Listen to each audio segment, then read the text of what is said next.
Chapter 1. Prosperity is a state of mind.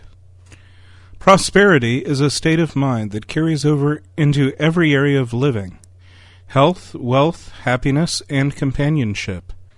The word wealth comes from the root word weal, meaning a state of well-being. Start now to develop a true prosperity consciousness, and you will not only reap a rich harvest in your outer experience, but with it will come a still greater blessing, a sense of security which no one can ever take from you. Your security is an inner condition that does not depend on outer circumstances. Through your belief, create a new image of yourself. Build an image of things working out well. Think of yourself as a prosperous person. That which you believe about yourself will be fulfilled in your experience. I know you've heard that before. That's cold comfort, you're thinking.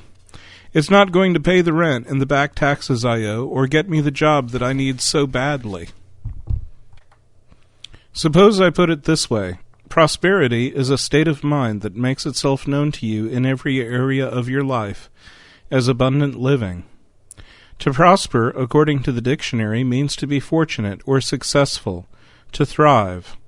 The person who has a feeling of prosperity has a feeling that life is working with him and not against him. The prosperity state of mind can produce not only an abundance of wealth, but health and right action as well. When one arrives at an awareness of prosperity, it flows over into every part of that person's experience, so that he or she is prosperous overall. One becomes prosperous in business, in family relationships, in romantic relationships, and generally, good health is a part of the package. Money is not the only evidence of prosperity thinking, but it surely is one of the many byproducts of a prosperity state of mind. Henry Ford became a very wealthy man, but that was not his objective. He once remarked that he set out to make the best car possible at the lowest price, and the money came. Recessions and depressions are man-made, not God-ordained. If prosperity is a state of mind, then the opposite kind of thinking, such as poverty thinking, thoughts of failure, hard times, depressions, and recessions, are also states of mind. Dangerous states of mind. We must beware of giving mental house room to such thoughts, for they, too, will outpicture in the experience of life. As within, so without, as above, so below, is as meaningful today as it was back in the 3rd century. Ralph Waldo Emerson put it this way: a man is what he thinks about 24 hours a day. The Reverend Mr. Emerson had never heard of ERA, but I'm sure he meant his statement to include women too. Therefore, the master key to prosperity is to build a consciousness of prosperity. And that's what this book is all about. Before you finish reading it, you should not only be able to think prosperously, but live prosperously. Remember, you cannot afford to go back to your old negative thinking patterns. We cannot, any of us, afford to entertain thoughts of lack, thoughts of recessions, thoughts of poverty of any kind. We must completely disregard the doom and gloom sayers who prophesy continuing hard times. Anthony Santangelo came to the United States from Italy because he had heard that it was the land of opportunity. He firmly believed that everyone in America gets rich.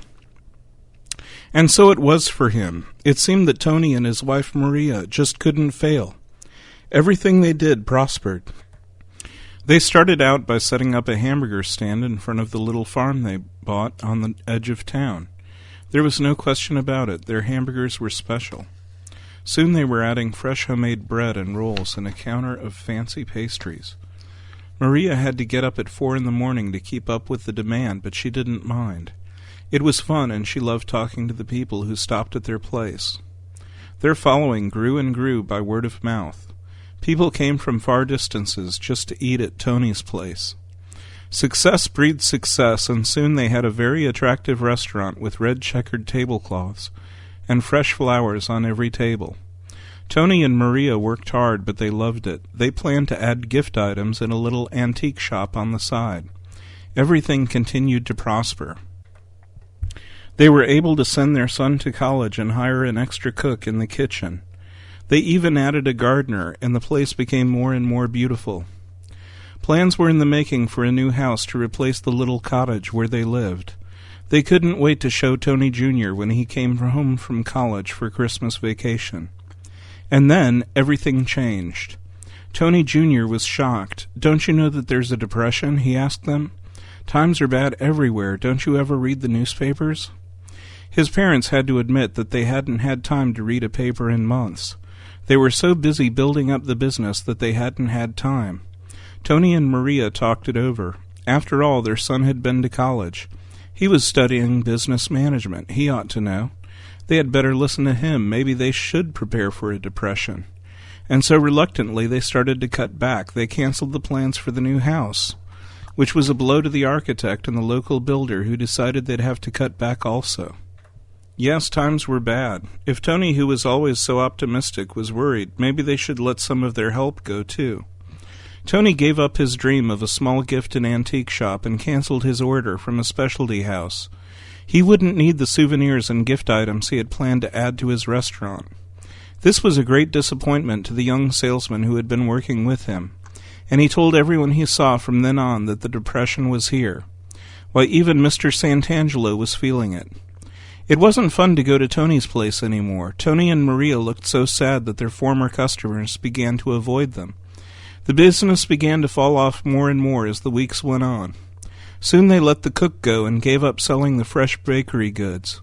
The cook was a widow who had counted on her job to support her 5 children. What was she to do now? She passed the word along to everyone. Yes, business is rough. The restaurant is failing. The gardener was the next to go. They no longer needed fresh fruit and vegetables since they had cut back on the menu. The gardener had counted on the work to supplement his small retirement, and he was quick to tell his friends and relatives that business was poor and times were bad. The depression was here, at least in their community. News travels fast. Everyone who stopped at Tony's place heard the gloomy news and passed it on. Like a snowball, it gathered momentum, and more people were affected. In the end, the depression turned out to be a false rumor, which had been started as political propaganda. But by the time Tony found this out, he didn't have the heart to start over, and many people had been hurt. The moral of the story is, don't listen to bad news. Life is an individual experience. Each one must live out of his own consciousness. As long as Tony believed he would succeed, nothing could stop him. People make depressions. People make prosperity or failure by their attitudes. It makes no difference what the state of the economy is reputed to be. There are always those who are able to succeed. Some will always get good jobs and prosper in whatever they do. They are the people who maintain a prosperity state of mind. It isn't always easy when negative thinking is thrown at us from every side, but it pays rich dividends. Thought watching your way to prosperity. We have to be diligent thought watchers, allowing into our minds only those thoughts that carry the right credentials. Like the doorkeeper at some big event who allows only those people to enter who have the right ticket, we must allow only those thoughts to enter our minds that belong to the prosperity state of mind we are working to achieve. For example, instead of saying, "It can't work, times are bad, nobody will buy our product," we have to rule out the failure thoughts and ask ourselves, how can we make this project work? The important thing is to get our minds away from our own little sneaky fears of lack and start realizing abundance for ourselves and others. What happens? Then we will start to manifest abundance in our own lives. That to which we give our attention always grows and multiplies. This is a law of life. So now we are going to give our attention to prosperous living. Prosperous living means, 1, that we are working with life and life is working with us. 2, that we are drawing upon life's riches and life is responding to us. 3, that we are thinking positively and therefore having positive results. 4, that we are trusting in the perfect power within and therefore being guided into right action. 5, that we can trust and know that perfect power within is taking care of us, and we no longer need to worry. Once we understand the meaning of prosperous living, a change comes over us. Now we are able to meet the vicissitudes of life with confidence and assurance. We are no longer in bondage to our fears. We are able to walk in the light rather than in darkness. We are able to be creative, thereby consciously creating circumstances in accord with right thinking and right living. Once we understand them, we are able to apply the laws of life in our daily living. It is as if we had emerged from a maze and established ourselves on a high viewpoint, from which we could see the truth about ourselves and life itself. Now we know it is done unto you as you believe. Already everything seems different. The world looks a little brighter. Having lifted our sights and rerouted our thinking into prosperity channels, we are able to be aware of the infinite potential within. We let our minds become creative and imaginative, expanding our mental horizons. Prosperous thinking is expansive thinking. As we said before, it is not limited strictly to money and business, but reflects into every area of living. When we start out thinking that we have an infinite source to draw from, we prosper in our human relationships, our marriages prosper, and this spills over into our physical well-being, so that we find that good health is a part of this new way of life. It is all a package. We cannot have a healing in one area without it reflecting into all areas. So as you begin this program of building an enduring prosperity consciousness, prepare to receive health, happiness, and well-being in many areas of living. It works that way. We have been given dominion, spiritual dominion. Whatever we believe about ourselves is how life is going to respond to us. Now, forget the past and all of your reactions to the past. Start right this moment believing the perfect power right within you is able to do all things for you in perfect ways. Remember, the secret is turn away from your old problems and start thinking about the abundance of life, about the ability of the perfect power within you to accomplish all things in right and perfect ways. Start entertaining these ideas. Let them take root in your deep consciousness. This is a mind training program in which we are going to replace old negative patterns with positive affirmative patterns. To help you do this, we are going to give you self-direction affirmations at the end of each chapter.